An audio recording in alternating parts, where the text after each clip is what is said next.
Isso, se quiser tomar uma água, quem quiser. Tá chegando já aí o Jonas, já solicitou aqui a participação e eu vou estar liberando já já para ele. Ok, Jonas, boa noite. Boa noite, pessoal. Boa noite, Tá me, Josué. tá me ouvindo bem, Jonas? Tô lhe ouvindo bem, você tá me ouvindo? Eu estou te ouvindo alto e claro, tá? Como dizia lá Show, no perfeito. quartel, alto e claro e cristalino, tá? Muito boa a Perfeito, meu amigo. comunicação. E os colegas aí que estão aí espalhados aí Brasil afora, estão ouvindo bem, gente? Natália, boa noite. Tá ouvindo bem, Natália? O áudio tá ok? Beleza, que bom. Então é isso. Dentro de instante nós vamos estar iniciando, tá certo? Esse bate-papo aqui hoje para falar sobre a importância da segurança das informações. Nós temos hoje os famosos piratas cibernéticos, é assim que chama mesmo, João? Aí tem nome, eu prefiro chamar de criminoso mesmo, né? São Criminosos, criminosos. É. criminosos que estão atacando aí tentam atacar nossas informações e aí é muito importante falar sobre esse tema, principalmente nos dias de hoje, onde nós estamos mudando um pouco nossos hábitos de trabalho, né? Então, muitas empresas liberam o computador para casa do cara trabalhar e não sabe o risco que está correndo. Então, vamos procurar esclarecer hoje esse assunto, esse tema tão importante, tão relevante, que são as informações. Tá certo? Então, dentro de instante, nós vamos estar iniciando, tá, pessoal? Quem quiser tomar uma água, dá tempo ainda. Nós começamos pontualmente às 18h05, dá tempo o pessoal chegar, e encerramos aí com cerca de 40 minutos para as considerações finais. Nós vamos fazer uma dinâmica, como tem sido feito, onde você explica um pouco o que você faz uma espécie de chamar de mini palestra, tá? Com dados mais Uhum. importantes, mais relevantes, aí vem as perguntas e a gente vai respondendo o que forem perguntando. Se surgir alguma pergunta que a gente não consiga responder, responderemos a posterior. E se alguma pergunta não foi respondida, pode mandar um direct para você e você responde depois diretamente lá pelo Instagram. Você deixa seu Instagram aí, tá certo? Não sei se eles conseguem enxergar já qual é o seu Instagram, e no final você anuncia seus contatos para que eles possam tirar possíveis dúvidas que venham a surgir, tá certo? Como também eu acho importante depois acompanhar o seu trabalho, porque lá você está sempre publicando novidades relativas a esse tema segurança. Ok? Vou só pegar uma água Exatamente. aqui e volto em um minuto, tá certo? Beleza. Tá ouvindo aí?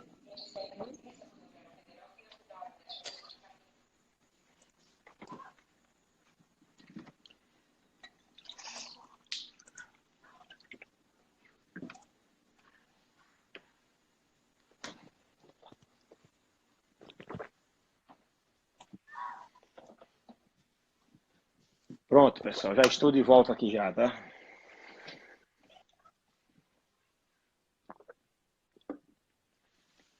Me acostumando aqui com o trabalho home office, né? E nós fizemos aqui uma live sobre home office. Foi interessante que o Alexandre Carrasco trouxe um tema bem interessante, quando ele falou que tem muita gente falando, estou home office, fazendo home office, mas home office é mais que isso, ou seja, nós fomos empurrados para a situação, não foi uma coisa Exatamente. planejada, né? E home office é mais do que isso.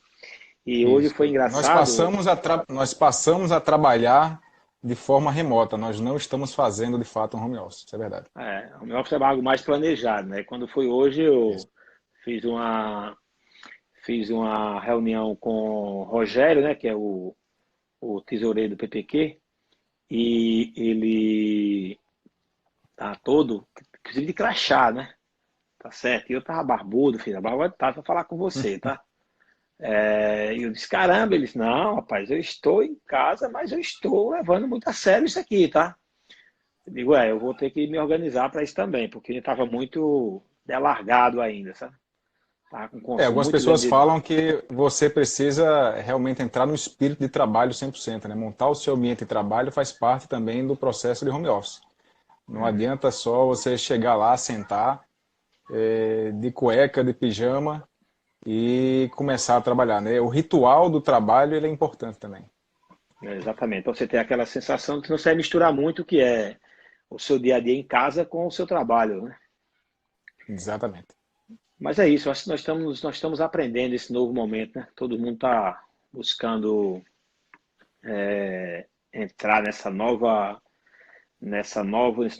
novo ritmo, mas uma coisa eu tenho certeza, sabe? Todos nós temos, que quando isso, alguém fala, inclusive vestir-se como se fosse sair. Hoje uma amiga minha fez isso, tá Exatamente. Grande certo? Giovanni. É, ou Exatamente. seja, Tem que ser, você. essa forma de vestimento ela é importante. Eu vi entrevistas, por exemplo, do ministro Fux, que ele estava lá dando entrevista de paletó, gravata, naturalmente assumindo aquele posto dele como ministro, né?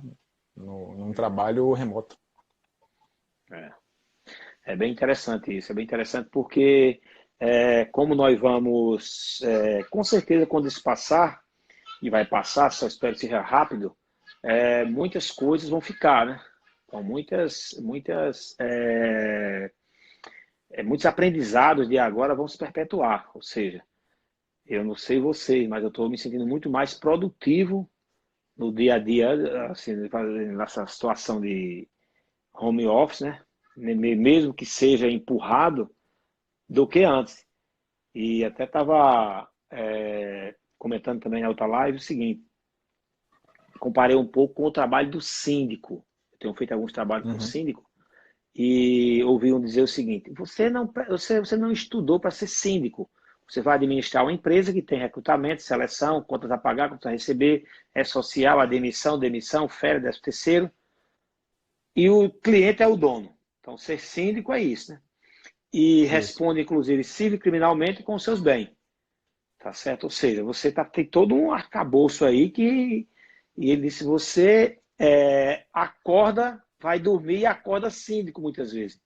De repente alguém saiu, não tem quem assuma e você assume. Eu fiz um paralelo com essa situação. Boa parte não fez um planejamento de fazer o trabalho home office. De repente foi Isso. empurrado para fazer home office.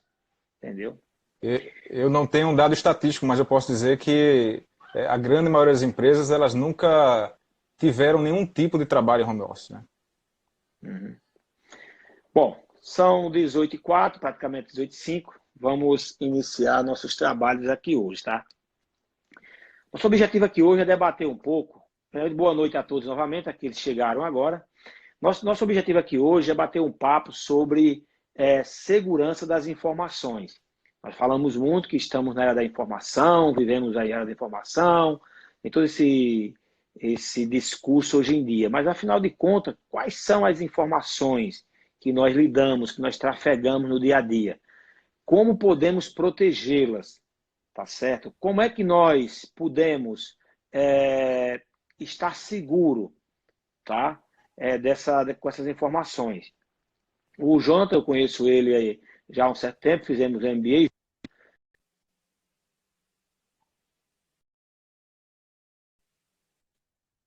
também, né? Eu trabalho com o João de curso. Verdade. E depois, lembra ainda, Jonathan? Faz tempo, lembra, né? E Faz hoje muito tempo, mas eu lembro. hoje ele tem uma empresa voltada para a segurança da informação. Atende hoje a Dental Gold, atende a FB Gestão e outras empresas. Eu gostaria até que você trouxesse aí, se você quiser, fique à vontade, alguns grupos que você atende, tá certo? E explica um pouco para nós, primeiro, quem é você, qual é a sua empresa, o que ela faz, e depois, quais são as recomendações, como é que você vê esse universo, quais são as principais falhas que as empresas cometem, tá, gente? Então, fica à vontade, você com a palavra, Bom, tá? obrigado, Josuel. Eu agradeço inicialmente o convite do PPQ para esse bate-papo com vocês e tentar esclarecer um pouco desse ambiente que às vezes é um pouco nebuloso para a maioria das pessoas que não está envolvida com tecnologia, mas no âmbito geral todos precisam se preocupar um pouco com segurança, né? Então eu, como o Josué comentou, eu sou da Support One. A nossa empresa ela é especializada na parte de gerenciamento, gestão de TI, segurança da informação e soluções de nuvem. E hoje o nosso grande desafio nesse momento é tentar fazer com que os clientes passem por essa transição tão em alguns casos um pouco traumática, de uma maneira mais segura, né? Então, como a gente consegue implementar um ambiente de home office de forma segura? Como o Josué colocou, a grande problemática desse processo é a forma com que ele foi empurrado goela abaixo para os empresários, né? Então, diante de todas as dificuldades que o empresário hoje vive, o trabalhador está tendo que se adaptar, foi imposta uma nova forma de trabalho. E o que acontece, Josué, é que as empresas elas não se prepararam para esse momento. A gente tem uma situação que eu gosto de colocar, que é o seguinte: para uma empresa, o seu principal bem, eu diria que é o cliente, né? Então, uma empresa precisa realmente de cliente para sobreviver. Mas a informação também é um bem muito precioso da empresa. E nesse momento que a gente se encontra, o empresariado, as empresas, elas estão buscando uma forma de sobreviver. Essa é a palavra, elas estão tentando sobreviver nesse momento caótico com a pandemia do coronavírus. E, de certa forma, estão tentando fazer essa migração para o ambiente home office, muitas vezes de forma errada. Né? E por que de forma errada? Porque se você não fizer, e aí colocando até a observação que o Josué botou, da live que o PPQ fez na sexta-feira passada, o ambiente de home office ele precisa realmente ser planejado. Não adianta a gente simplesmente chegar e achar que dá para trabalhar de maneira remota sem um planejamento. Então, houve um curto espaço de tempo aí para que todos conseguissem se organizar. Algumas empresas planejaram um pouco mais, outras não. Mas nós tivemos casos de clientes nossos, por exemplo, que precisaram fazer a mudança para home office. Simplesmente foi feito um mutirão para recolher computadores e levar esses computadores para as máquinas, para as casas dos funcionários, e, de certa forma, sem nenhum planejamento, né? Então, qual é o risco, né? Falando bem diretamente para quem está querendo entender um pouco mais, quais seriam os riscos para a informação nesse momento de uma transição do modelo tradicional, né? Do modelo do seu dia a dia de escritório para um modelo de home office. A gente pode colocar inicialmente um ponto crucial, que é o esforço que as empresas têm, na sua grande maioria, de implantar uma política mínima de controle de acesso, né? Nem todas implantam grandes restrições, mas se tem um controle, né? Então a área de tecnologia ela tem um controle, vamos chamar assim, um controle perimetral ali do ambiente de TI. Na hora que a gente tira essas pessoas de dentro desse ambiente e colocam todos de forma separada nas suas casas, cria para a área de tecnologia um desafio imenso, né? Que é o desafio de como eu vou controlar cada um desses usuários de forma separada. Então, esse já é o primeiro desafio, é como eu vou atender. Porque as dificuldades são tremendas. Então, será que o funcionário ele está usando uma máquina da empresa? Será que ele está usando uma máquina pessoal? Com essa máquina pessoal, como é que ele acessa a empresa? Né? Ele tem um link de internet bom para isso? Como é que está o Wi-Fi dele? Então, para a área de tecnologia da empresa, ela deixa de atender um ambiente até confortável, que ela já conhece, que ela tem toda a parametrização já definida, e ela vai ter que lidar no dia a dia com problemas que aqueles usuários vão enfrentar para acessar remotamente a empresa. Então esse seria o primeiro desafio. E esse desafio, ele nos leva aos riscos, né?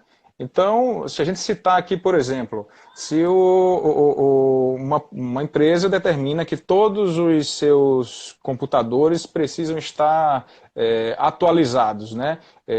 Então, se tem uma relação, se controla a atualização de todos os Windows, de todos os softwares, de todos os antivírus, na hora que a gente joga isso para a máquina do usuário, a máquina pessoal, né, dentro da casa do funcionário, eu perdi o controle. Então eu não sei mais se aquele Windows está atualizado, eu não sei mais se o antivírus dele está atualizado.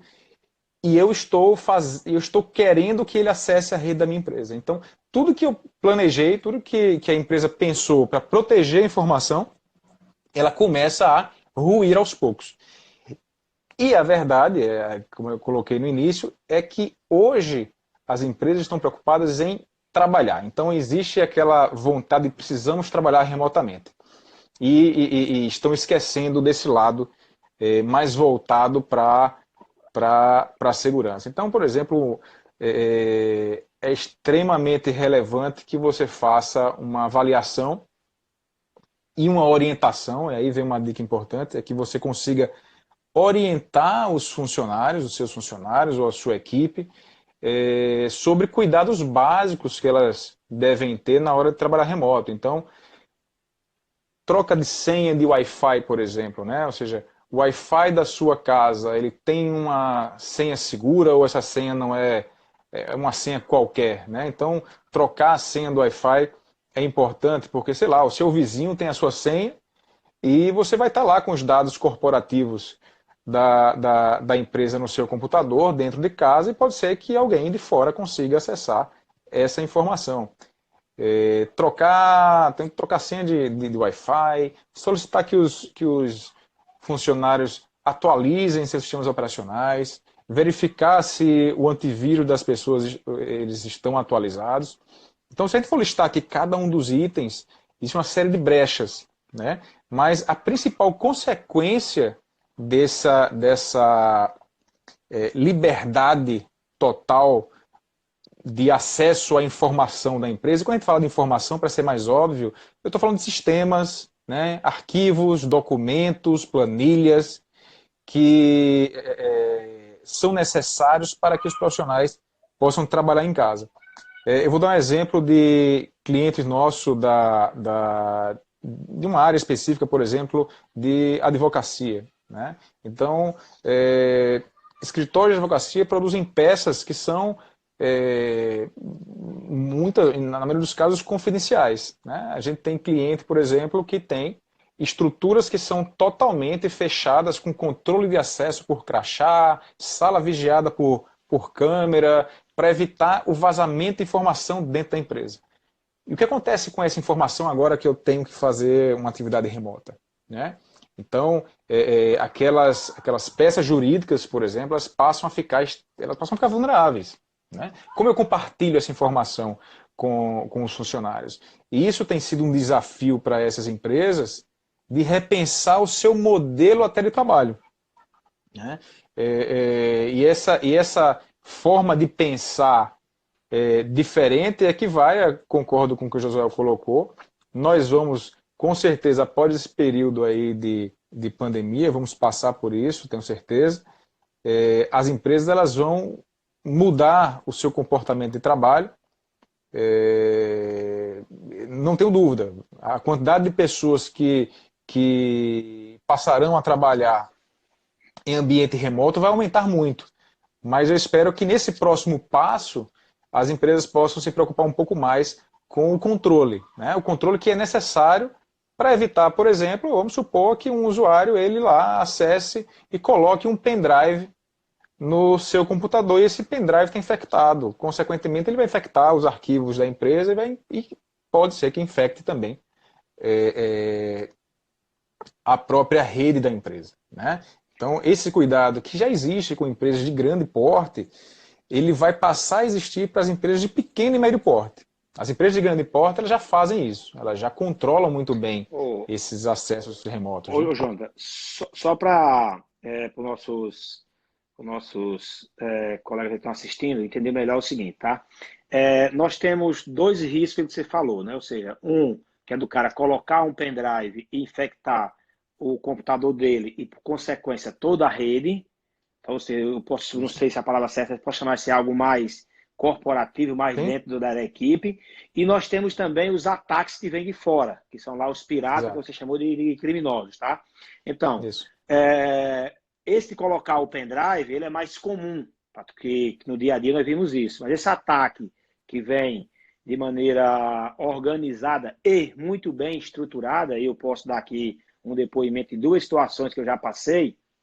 Uma delas foi há um tempo atrás, sofremos alguns ataques, você pode depois dizer a quantidade, que não conseguiram entrar no nosso sistema Dental Gold. Por que não entraram? Porque nós tínhamos, vou usar a minha linguagem aqui para você traduz, tá? Nós tínhamos aqui o nosso servidor e aqui nós temos aqui uma barreira, nós temos aqui, vou chamar aqui um muro, um portão, que é o firewall, tá? Depois você explica para o pessoal o que é isso, tá?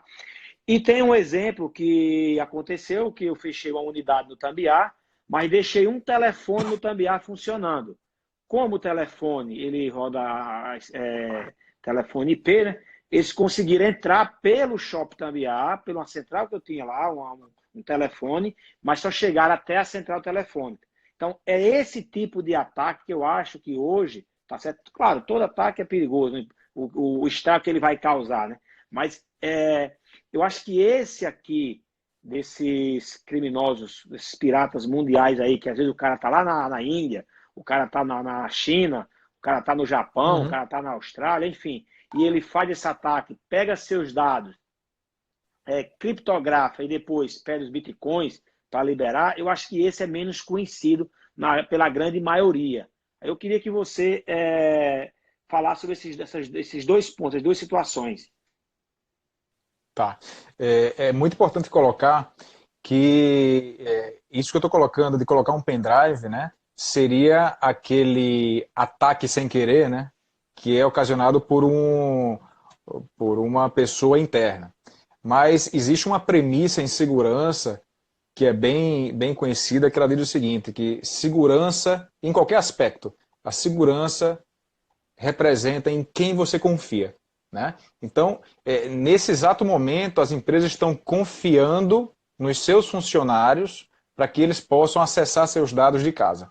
Esse é o primeiro ponto. Então, se eu tiver um funcionário descontente, uma pessoa que queira fazer algo de errado com aquela informação, ela vai conseguir. Se eu não tomar o devido cuidado, por exemplo, de fechar o meu computador, fechar a telinha lá que é do sistema, deixar ela aberta e chegar um parente, alguma pessoa, e ela pode ter acesso àquela informação. Então, existe o atacante interno, tá? Que às vezes esse atacante, ele vai... esse ataque ele vai ser ocasionado, na maioria das vezes, de forma não intencional, tá? Ou seja, foi sem querer que o usuário clicou no link e esse link ocasionou em um vírus. Um exemplo de ataques que estão acontecendo agora são os ataques de live. De live, eu digo, é de videoconferência. Então, por exemplo, o cara manda um e-mail dizendo que vai ter uma conferência com a empresa tal, para que ele possa, por exemplo, adicionar na agenda dele aquela conferência. Ele clicou lá, ele acessou um link malicioso e vai gerar uma consequência para ele. O outro ataque que você está colocando são os ataques vindos do mundo externo, né? Ou seja, de fora para dentro das redes. Esse ataque aí, na maioria dos casos, ele acontece de forma aleatória. E o que é aleatório? O pessoal desenvolve lá programinhas, tá? Que ficam varrendo a rede inteira, a internet, ficam varrendo a internet, olhando a internet, para ver se encontram alguma porta aberta. Basicamente é isso. É como se tivesse alguém subindo lá no edifício, parando em cada andar e tentando botar a mão na maçaneta para verificar se essa porta está ou não está aberta. Então, essa é um tipo de ataque muito comum. Esse tipo de ataque ele está aumentando nesse período porque as empresas estão abrindo seus sistemas de forma abusiva. O que é abrir de forma abusiva? Eu preciso acessar o meu sistema de casa. O que eu faço? Eu abro a porta para acessar o sistema. Essa é a forma errada, vamos dizer assim, de você executar essa liberação de acesso. Por quê? Porque vai ter o cara que vai tentar abrir todas as portas e uma hora ele chegou na porta de Josué e viu que estava aberta a maçaneta, ele vai entrar e ele vai roubar. Na maioria dos casos, ele não está querendo roubar Josué. Ele não quer roubar o PPQ, não quer roubar a Dental Gold, ele não quer roubar aquela empresa. Ele quer roubar. Ele está buscando alguém que esteja vulnerável. E ele consegue facilmente com esse tipo de ataque. Qual é a forma certa de acessar? E esse nome, essa palavrinha, ela já ficou conhecida da maioria, que é um acesso chamado de VPN.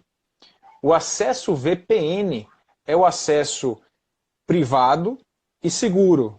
como é que funciona na prática um acesso VPN? Basicamente, a gente diz que é um túnel que é fechado entre o computador do funcionário até a empresa. E esse túnel não passa nada a não ser a informação que você quer. Ou seja, qualquer pessoa externa não consegue, não tem visão desse túnel. Imagina um tubo de água, por exemplo, que está passando um líquido ali, mas eu não sei que líquido é esse. Né? Se Eu a não água tenho está essa limpa ou visão. está suja, você não consegue Se saber. está Não tá? limpa, exatamente. Então, se eu fosse o atacante que estou olhando para aquele tubo ali, aquela tubulação, eu não sei o que está passando na tubulação. É assim que funciona a VPN. Né? E sem VPN é como se estivesse vendo lá um córrego passando, eu estou vendo que tem água passando, está limpa, está suja, enfim, eu consigo ter essa visão.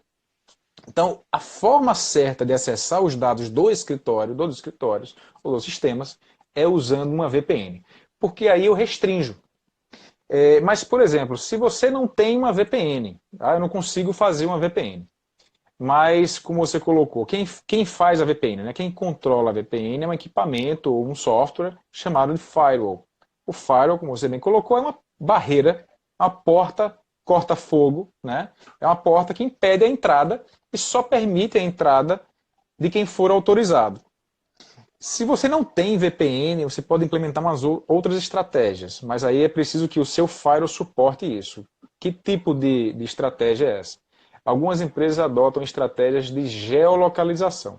O que é a geolocalização? Como você falou, se tiver alguém na China, na Rússia, Emirados Árabes, sei lá, de qualquer um desses países, eu restringo esses países e libero apenas para o país que eu quero, que no caso é Brasil.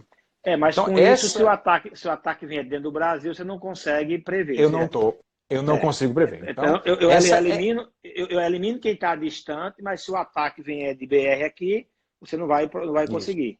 Tá. Isso. Segurança vai ser sempre um elo de confiança, como eu coloquei. Né? Então você está confiando em várias etapas, até o último elo da confiança é o usuário.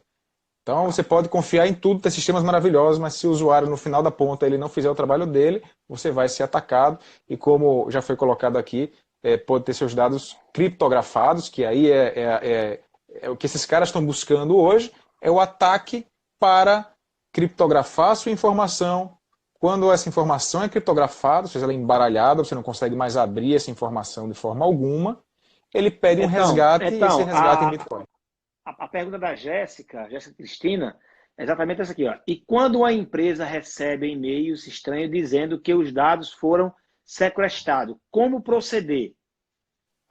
Tá. Primeira coisa a fazer, você deve encaminhar essa mensagem para um profissional de tecnologia ou responsável pela TI da sua empresa para que ele possa analisar. Tá? Normalmente, existe um ataque que está bem disseminado hoje em dia, que a gente chama isso de phishing, que é uma pescaria. Né? Então, é uma tentativa de extorsão isso. Ele manda um e-mail de forma aleatória para as empresas e diz, eu consegui, eu tenho acesso à sua informação, eu estou acessando os seus dados, mas para que eu possa parar, você precisa pagar um valor em Bitcoin. E aí a pessoa às vezes fica nervosa, não sabe o que fazer, ou então se sente acuada porque o dado é um dado da empresa e por conta disso ela foi a responsável e acaba interagindo com esse criminoso e fazendo o pagamento desse valor em Bitcoin. Então a primeira coisa que eu digo é não acredita nem no e-mail, ignora.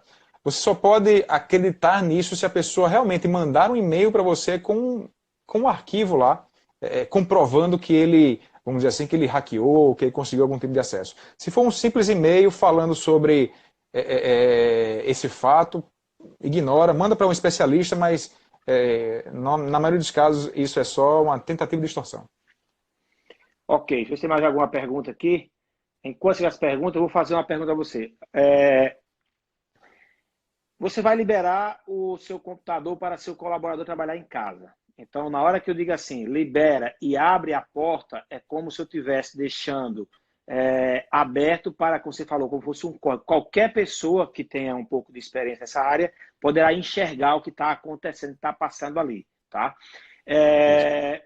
O que é mais comum, tá certo? Hoje em dia, são esses ataques para criptografar o banco e pedir bitcoins, ou o pessoal roubar documentos? Porque, assim, Quando eles pegam, eles ameaçam, às vezes, divulgar esses documentos para o mundo, tá certo?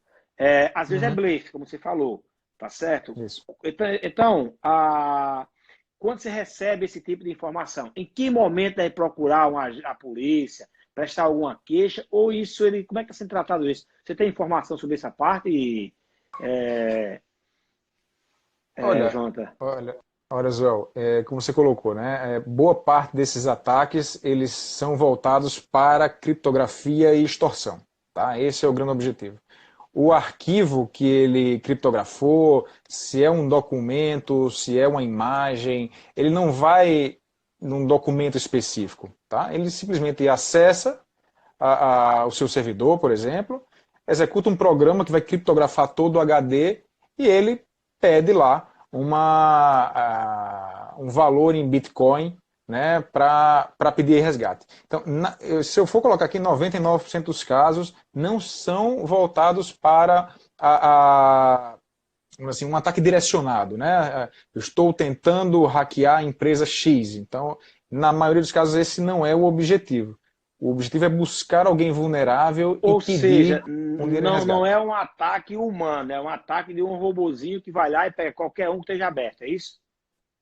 Exatamente. Na verdade, vai ter o humano por trás, que disparou esse programa que varre a rede inteira até achar. Quando ele acha, ele vai e executa o vírus. Vamos chamar assim, ele executa o vírus no computador e pede o resgate. Achou outro, executa o vírus no computador, pede resgate, e depois o que ele faz? Ele abre o e-mail dele e espera as pessoas responderem.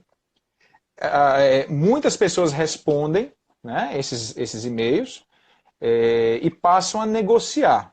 Se você não tem nenhuma alternativa, ou seja, se eu não tenho um backup recente, eu não tenho uma política de recuperação dessa informação, eu vou ter que tomar uma decisão. Ou eu vou pagar esse resgate em Bitcoin, ou eu vou recomeçar esse trabalho do zero e esquecer isso. Que às vezes pode ser o fim de uma empresa, né? Você perder às vezes todos pode os ser o dados, fim da né? empresa. Ô, Jonathan, quando você fala assim, tem uma política de backup, tá certo? E o que é uma política de backup? Como é que eu posso montar uma política de backup que me dê, vou chamar aqui, paz de espírito?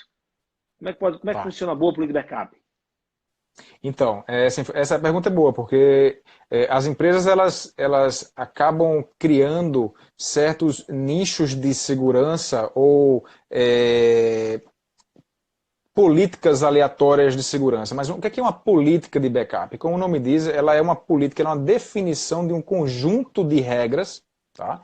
Que você deve executar dentro da empresa. E essas regras vão desde como os usuários acessam os seus dados, acessam os sistemas, de quanto em quanto tempo as senhas são trocadas, por exemplo, a complexidade das senhas, até chegar num ponto de você dizer assim, quais são as sanções que o funcionário ele pode sofrer caso ele seja o responsável pelos vazamentos da informação, né? Então, a política ela engloba aspectos de acesso físico, ou seja, onde fica o meu servidor. O meu servidor fica na nuvem, ok.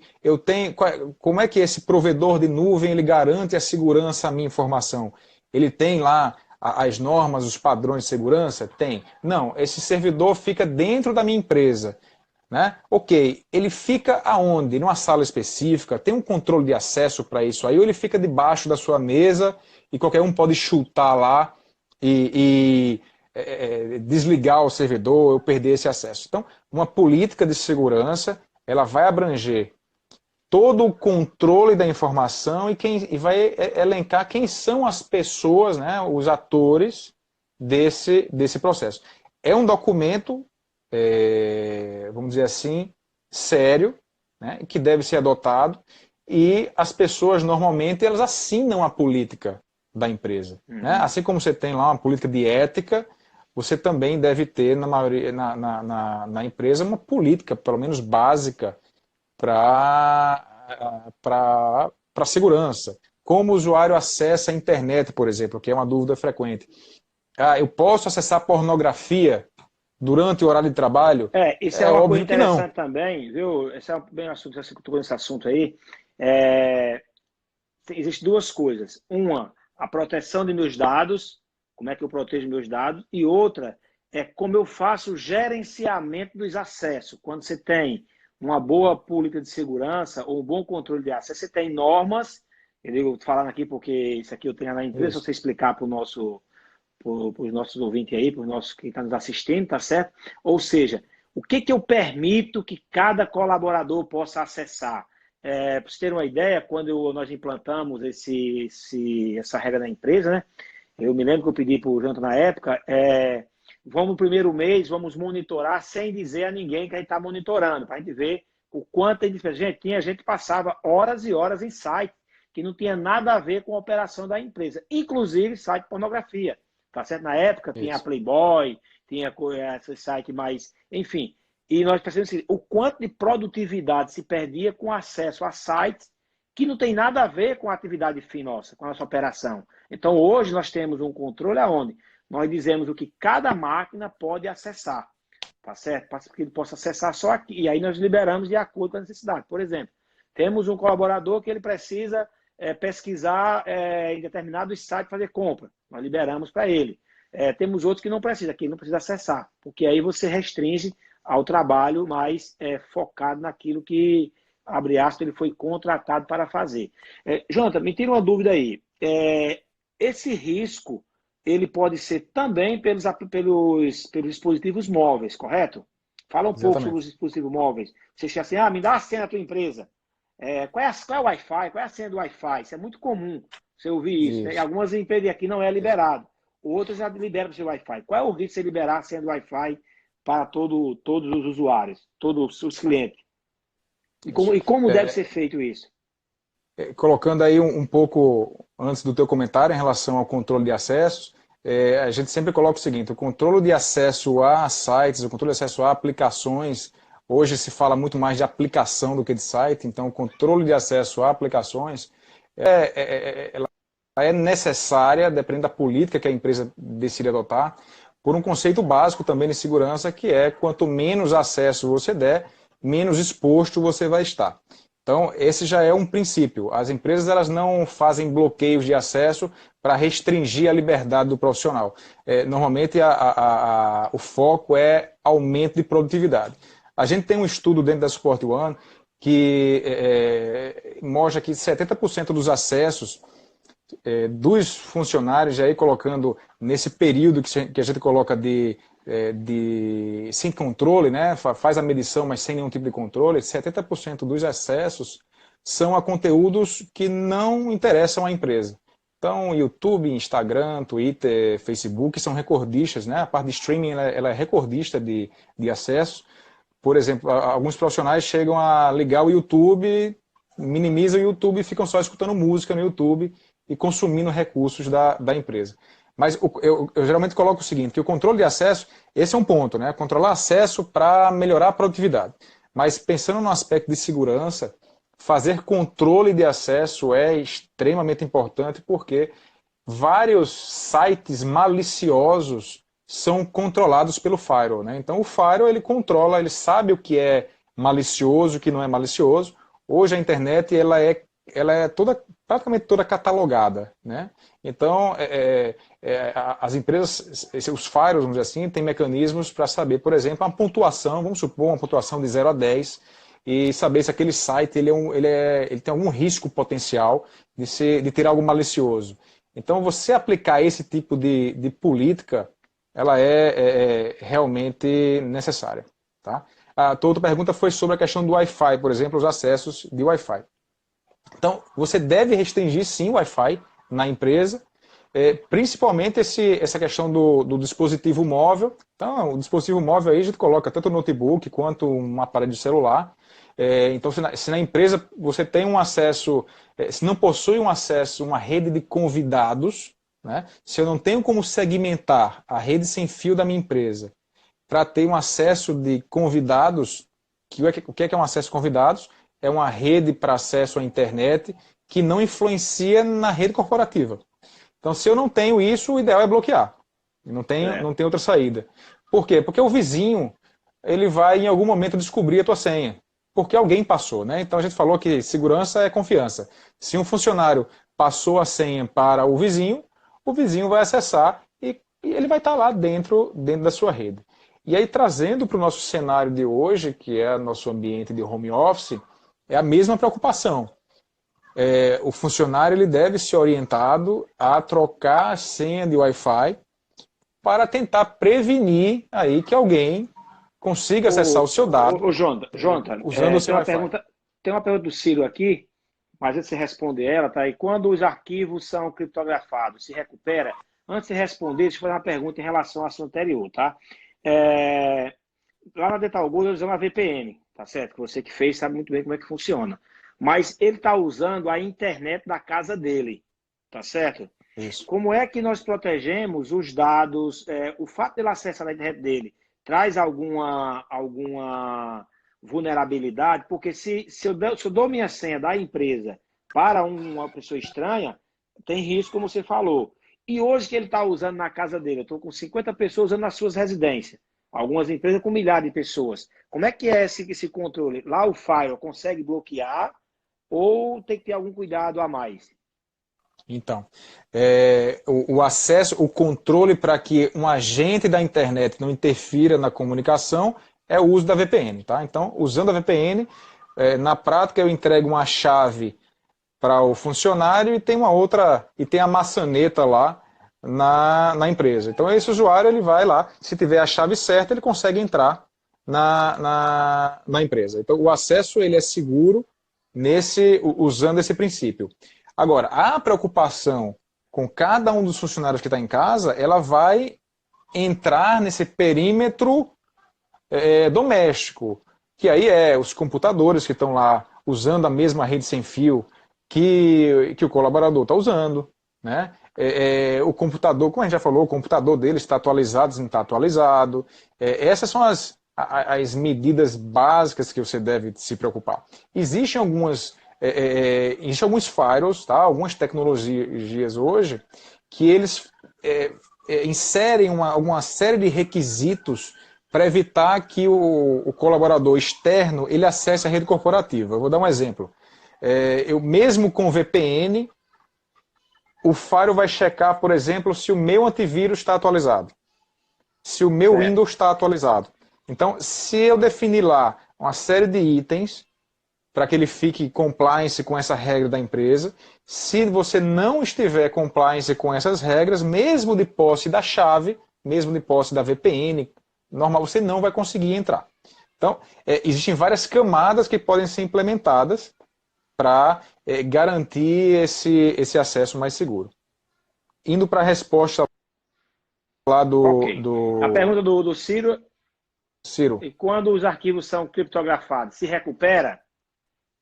Então, Ciro, veja só. A recuperação desses arquivos ela é muito remota. Tá? A possibilidade de recuperação ela é muito remota. Porque os softwares hoje que tentam descriptografar, como é que eles conseguem descriptografar? Eles fazem uso de chaves. A criptografia é a mesma lógica. Eu criptografo, coloco lá uma fechadura e alguém precisa ter uma chave para descriptografar esse arquivo. Basicamente é isso. Então, quando esse atacante ele usa uma chave de criptografia já conhecida, os softwares de antivírus, os softwares de segurança, já conhecem as chaves e aí eles usam essa chave para descriptografar. Se você tiver a sorte, vamos dizer assim, de ser atacado por alguém que use uma chave dessa, que já é conhecida mundialmente, então você vai conseguir descriptografar. Senão, é impossível conseguir essa descriptografia, até porque, eu diria até em tempo hábil, porque o criminoso ele vai ficar mandando e-mails para você com frequência, dizendo, se você não fizer nada em 24 horas eu não respondo mais. Em 12 horas eu não respondo mais. Em 6 horas eu não respondo mais. E aí essa pressão psicológica faz com que você tome uma ação, que na maioria dos casos é pagar. Não é o recomendado, mas nós já tivemos vários casos aí de clientes que até chegaram para a gente por meio desse tipo de situação e tiveram que pagar para recuperar seus dados. Por isso tem que ter o backup, né? Agora, falando de backup, a Jéssica Cristina pergunta o seguinte: algumas empresas ainda têm receio de backup na nuvem, do backup em nuvem. Há algum tipo de risco, ou seja, o backup deve ser físico ou ser na nuvem? Qual que você recomenda e por quê, João? Perfeita pergunta. Na verdade, a estratégia de backup também faz parte da política de segurança, tá? Então, a política de segurança é um documento maior, dentro desse documento tem uma política de backup. Recomenda-se que você use uma estratégia chamada 3-2-1. Essa estratégia diz o seguinte, que eu preciso ter no mínimo 3 versões do arquivo em locais, ou seja, esse dado ele tem que existir em 3 locais diferentes, tá? Ele tem que estar em 2 localidades distintas e uma delas precisa ser externa. Então é 3, 2, 1. Eu tenho que ter o arquivo replicado 3 vezes, em 2 mídias distintas e no mínimo uma fora. Você fazendo a política 3-2-1, não tem por que você perder a sua informação. Aí vamos à pergunta, qual é o risco de colocar esse backup externo? É o princípio lá do começo. Segurança é em quem você confia. Você precisa confiar no software ou na empresa que está fazendo esse backup para que ele aconteça de maneira segura. Esses backups externos, eles normalmente são feitos de forma criptografada. Então, se você vai contratar um recurso de backup em nuvem, você deve verificar se ele te entrega a possibilidade de criptografia, né? Porque para você evitar também que o próprio provedor de nuvem seja atacado e lá ele rouba a sua informação. Então, a pergunta é bem interessante, mas cabe a você que vai contratar o serviço verificar isso. Ô, Jonathan, você tem algum material que pudesse disponibilizar? O que deve constar nesse documento? Como a Jéssica perguntou novamente, quais são os itens que devem constar? Você falou que um dos itens é a política de backup, né? Mas já sei, esses itens, a questão dos antivírus, a questão do documento que o colaborador assina. Então tem um checklist para você ter essa política. Tu tem, se pudesse disponibilizar para o PPQ e para o associado? Tá, então depois, Jéssica, você entra em contato com ele, pega e leva aí para o PPQ, tá? Isso.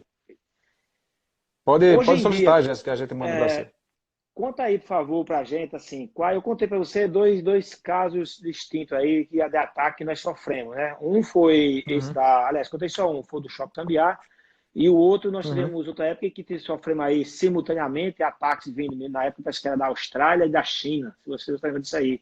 Negócio de milhões de ataques simultâneos e não conseguiram invadir. Eles deixaram o sistema lento, você identificou lá. Explica como foi esse dia, se você lembra, que são tantas empresas, né? Vamos lá. Quantidade de ataques, eu não vou lembrar aqui exatamente o número.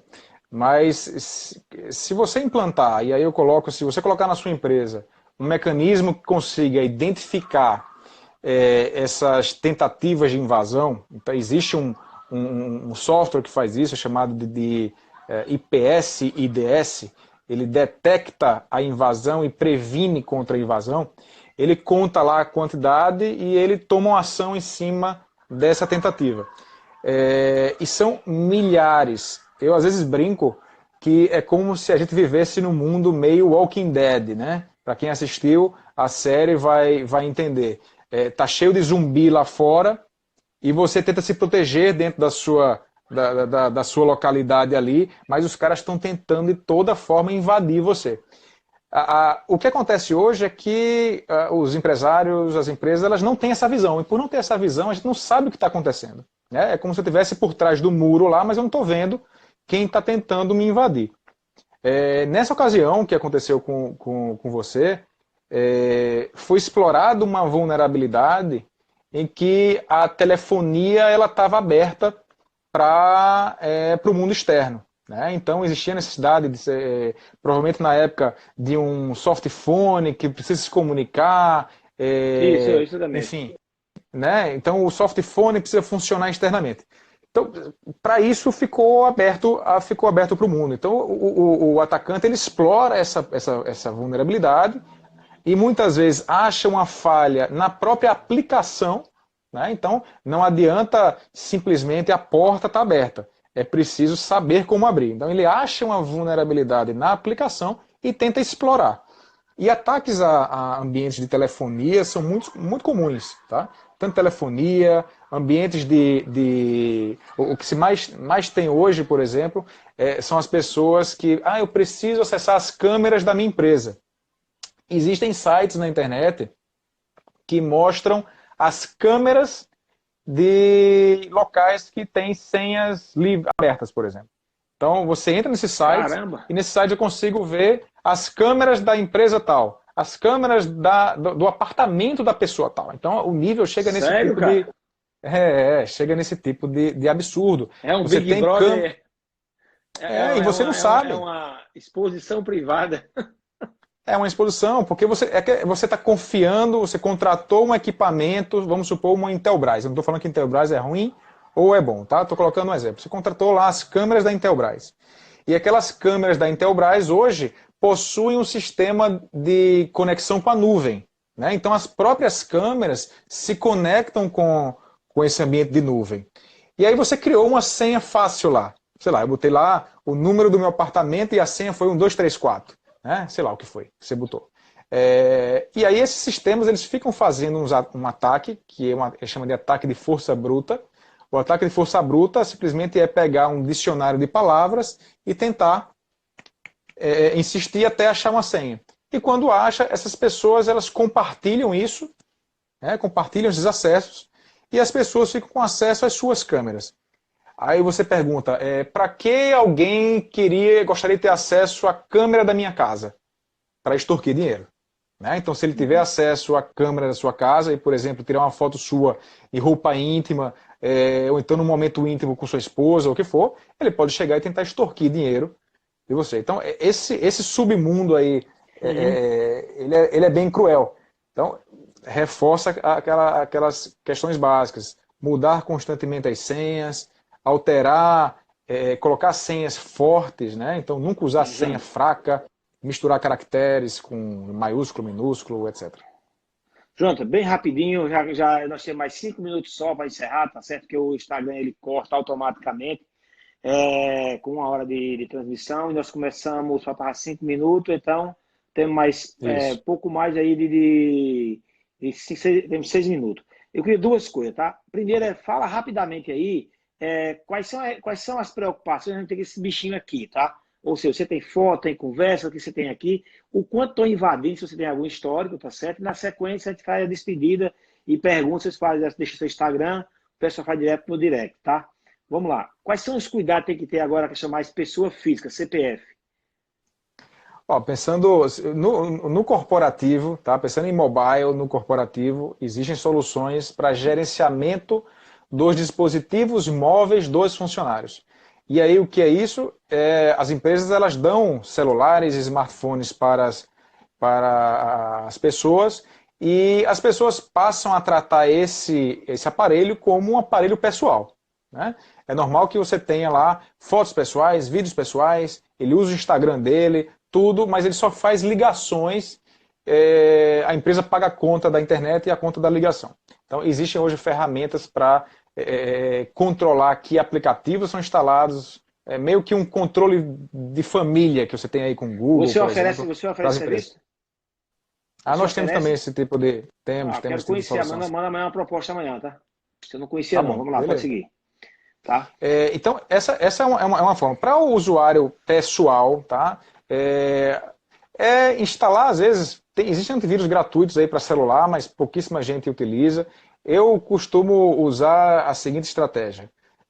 Você, às vezes, nem precisa de um antivírus instalado na sua máquina, mas contanto que você tome os devidos cuidados, não clique naquilo que é desconhecido, não abra arquivos desconhecidos, não instale programas de fontes desconhecidas, você vai estar seguro. Tá. Primeiramente, eu quero aí agradecer aí a todos que nos assistiram. Quero agradecer a você pela disponibilidade de participar conosco. Com certeza, esse tema é muito relevante. Nós vamos interagir mais com relação lá ao PPQ. Manda esse documento. Eu quero ver se a gente, inclusive, viu, o pessoal do PPQ que está assistindo, nós vamos considerar esse checklist nas próximas avaliações das empresas, porque, de repente, uma empresa está demonstrando um grau de maturidade da gestão, mas está esquecendo essa parte da segurança. E ela pode, de repente, quebrar, porque levaram todos os seus dados. Eu conheço um caso lá em Santos, de um colega meu do meu segmento, que me ligou desesperado, tá certo? Ele tinha uma empresa pequena na época e realmente não conseguiu restabelecer os dados, teve que pagar o que ele não tinha para pagar. E ele pagava ou quebrava a empresa, tá? Então, assim, teve que arrumar dinheiro emprestado para pagar os caras que estavam cobrando. Então, eu sempre tive muito cuidado. Quando eu convidei você a primeira vez, eu disse, Jonathan, o que eu preciso para dizer assim, estou tranquilo.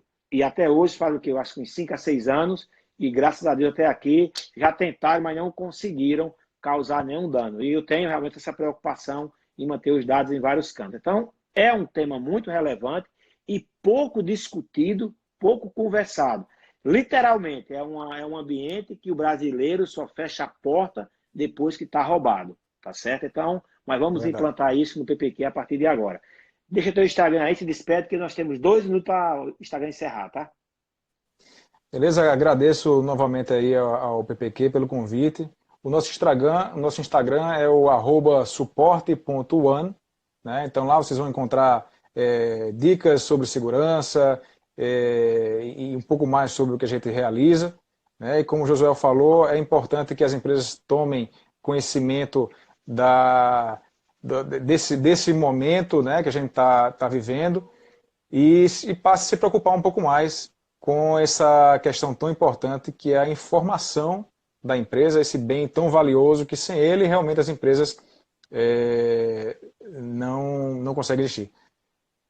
Tá? Alguém comentou aqui sobre LGPD, não dá para falar sobre LGPD, não. Isso mas é outra live. esse seria uma outra live para falar se ela vai entrar, se ela não vai entrar. É muito provável que ela não entre esse ano. Tá. Quinta-feira, acho que quinta-feira teremos Magui. Magui é uma pessoa que eu sempre digo que está nos top 10 aí dos meus professores, falar sobre programação neurolinguística, como você pode programar sua mente para esse novo momento. Vai ser muito boa a conversa. É uma pessoa assim que tem uma história de vida muito bacana e com certeza vocês vão gostar. Acompanhe na rede